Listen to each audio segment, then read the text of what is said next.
ആധാരം നാനാജഗന്മയനാം ഭഗവാനും വേദമെന്നല്ലോ ഗുരുനാഥൻ താനരുൾ ചെയ്തു. വേദത്തിനാധാരഭൂതന്മാരെ കാണായോരു ഭൂദേവപ്രവരന്മാർ തദ്വരശാപാദികൾ ധാതൃശങ്കര വിഷ്ണു പ്രമുഖന്മാർക്കും മതം. വേദജ്ഞോത്തമന്മാർ മഹാത്മ്യങ്ങളാർക്കു ചൊല്ലാം. പാദസേവകനായ ഭക്തനാം ദാസൻ ബ്രഹ്മപാദജനജ്ഞാനിനാം ആദ്യനായുള്ളോരു ഞാൻ.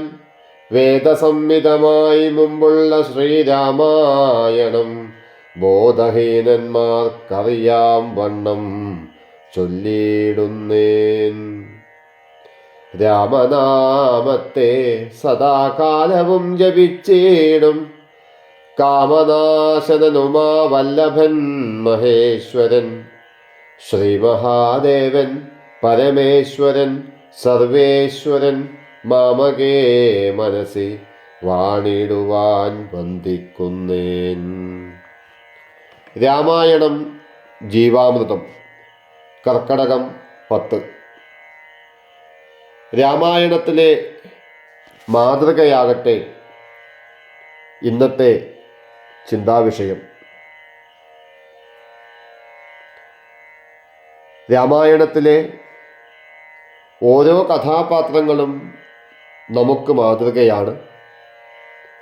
അതിലേറ്റവും ശ്രേഷ്ഠമെന്ന് പറയുന്നത് രാമായണത്തിലെ കഥാനായകനായിട്ടുള്ള ശ്രീരാമചന്ദ്രൻ തന്നെയാണ്. വാൽമീകി മഹർഷി മര്യാദാ പുരുഷോത്തമനെന്നും മാതൃകാ പുരുഷോത്തമൻ എന്നുമൊക്കെ വിശേഷിപ്പിക്കുന്ന ശ്രീരാമചന്ദ്രൻ തൻ്റെ ജീവിതം തന്നെ ഒരു മാതൃകയാക്കിക്കൊണ്ട് നമുക്കേവർക്കും മാർഗദർശനം നൽകുകയാണ്. അധ്യാത്മരാമായണം കിളിപ്പാട്ടിലെ ഈ വരികൾ നമുക്കൊന്ന് കേട്ടുകൊണ്ട് മുന്നോട്ട് പോകാം. ശ്രീരാമചന്ദ്രൻ്റെ അഭിഷേക വിഘ്നത്തെക്കുറിച്ച് അറിഞ്ഞ സമയത്ത് ആ വിഘ്നത്തിന് കാരണമായിട്ടുള്ള ദശരഥ മഹാരാജാവിൻ്റെ വാക്കുകളെ പാലിക്കാൻ വേണ്ടി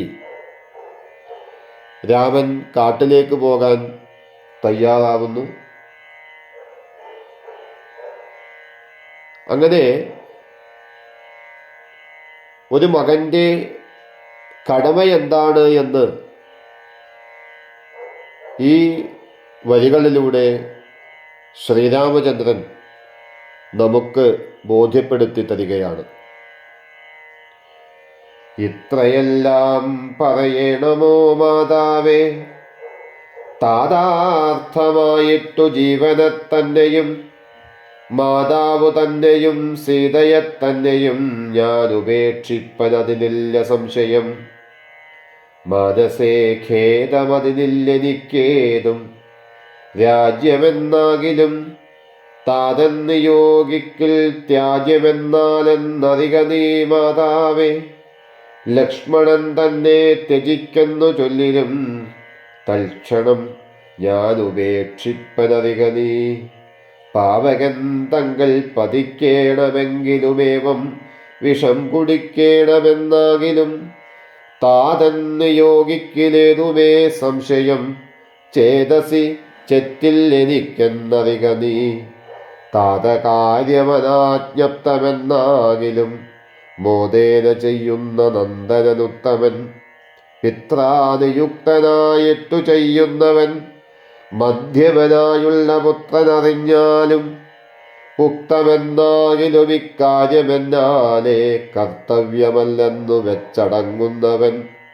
പിത്രോർമലമെന്നു ചൊല്ലുന്നു സജ്ജനമിത്തമെല്ലാം പരിജ്ഞാതം മയാധുന.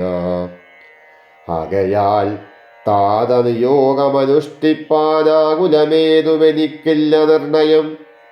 സത്യം കരോമ്യഹം സത്യം കരോമ്യഹം സത്യം മയോക്തം മറിച്ചു രണ്ടായി വരാ.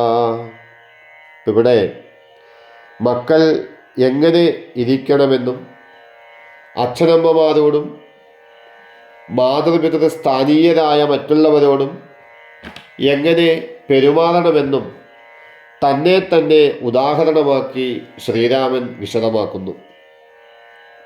അനുസരണമാണ് ആദ്യത്തെ മുറ. അച്ഛനമ്മമാർ എന്തുതന്നെ പറഞ്ഞാലും അത് രാമൻ അക്ഷരം പ്രതി അനുസരിക്കുന്നു. ഹിതമോ അഹിതമോ ഇഷ്ടമോ അനിഷ്ടമോ എന്തു വന്നാലും ഒരുപോലെ മുനിവാടങ്ങൾ രക്ഷിക്കാൻ വിശ്വാമിത്രൻ്റെ കൂടെ കാട്ടിലേക്ക് പോകാൻ ദശരഥൻ നിർദ്ദേശിച്ചു. കാട്ടിൽ എങ്ങനെ കഴിയുമെന്നൊന്നും രാമൻ ചിന്തിച്ചില്ല. അച്ഛൻ പറഞ്ഞു, പോയി. ഗുരുസ്ഥാനീയനായ വിശ്വാമിത്ര മഹർഷി പറഞ്ഞു, ശൈവചാപം എടുത്തു വലിച്ച് കുലച്ച് മുറിച്ചോളാൻ.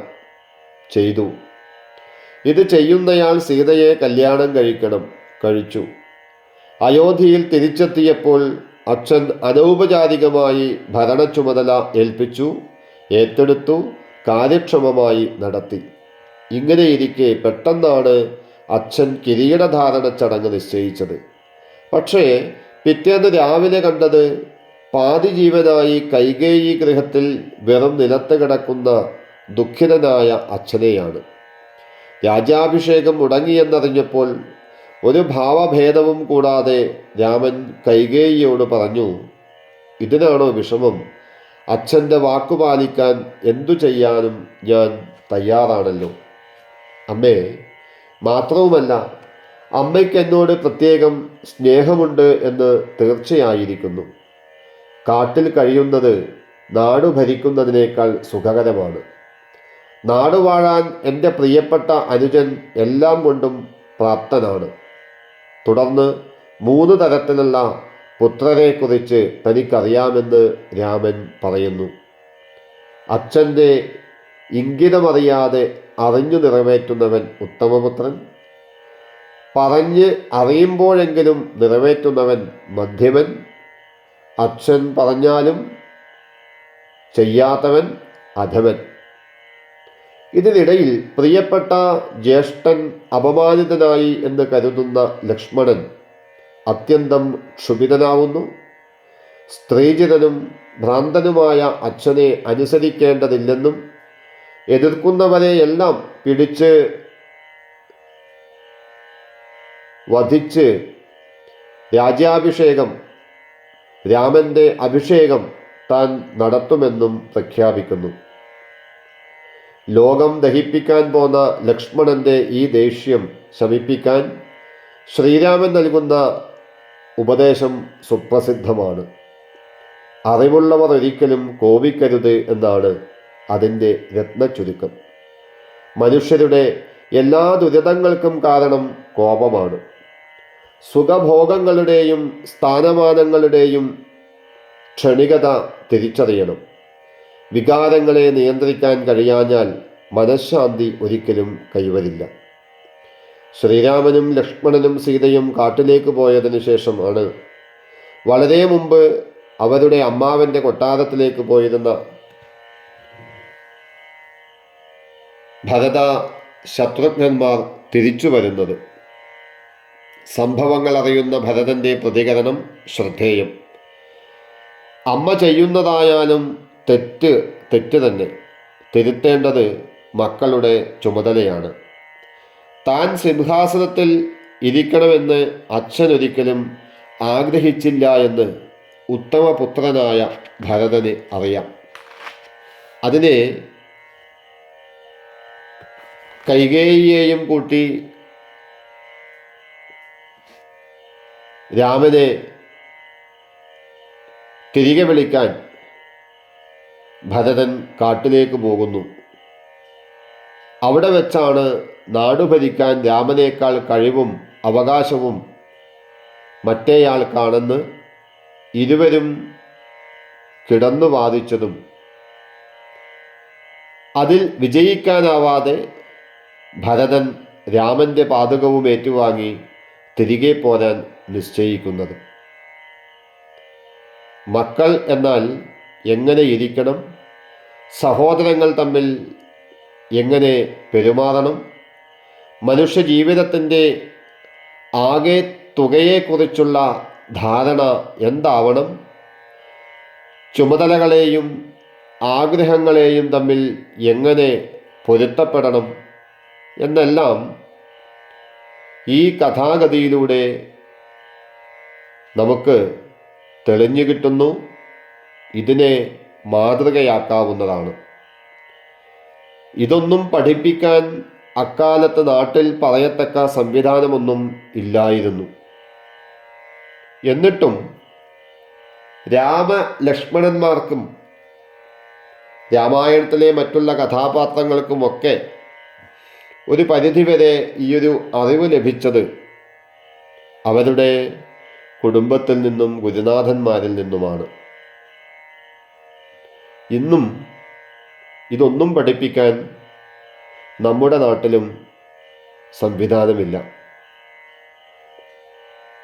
അതിനുള്ള അവസരങ്ങൾ ഒരുക്കാൻ ഭരണ സംവിധാനത്തിനും താല്പര്യമില്ല. കുട്ടികളെ മധുരമായ ഈണത്തിലും താളത്തിലും രാമായണം കിളിപ്പാട്ട് വായിച്ച് കേൾപ്പിക്കുക, വായിക്കാൻ അവരെ പ്രേരിപ്പിക്കുക. അതിലൂടെ അവർക്ക് ഈ രാമ ലക്ഷ്മണാദികളെ മാതൃകയാക്കാൻ പ്രേരണ ലഭിക്കട്ടെ. അവർക്കും ലോകത്തിനും നന്മ ലഭിക്കട്ടെ. അതിനായി ഈ രാമായണം ജീവാമൃതം ഒരു മാർഗദർശകമാകട്ടെ.